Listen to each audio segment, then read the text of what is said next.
Well, I think we'd all agree it was a very confident and polished performance by the Prime Minister this morning, and you would expect that.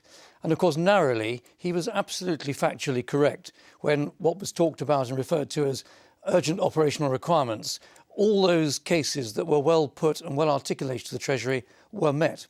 But of course, the elephant in the room is, I think, what they're going to trot around the room this afternoon, which is the underlying underfunding of defence that's been endemic for the last several years, going right back to the Defence Review of 97, 98, and then exacerbated, as Chilcot heard earlier, in the evidence from Jeff Hoon, Lord Walker and Sir Kevin Tebbit, about how money was taken out of the defence budget.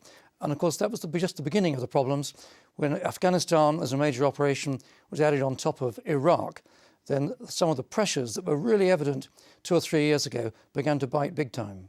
Well, if you think of this urgent operational requirement money as being like petrol that goes into a car, the petrol was available in supply, but the car was the wrong car.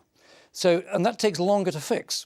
And because of then, from late 2003 onwards, a lot of pressure came on the defence budget, despite the fact that the government says regularly we put more money every year into defence. You have to remember that defence inflation runs higher than normal inflation.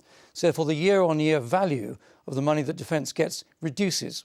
So add that to a conscious decision to squeeze defence from September 2003 on, then you have a real problem in the longer or medium and longer term of providing the right equipment for defence.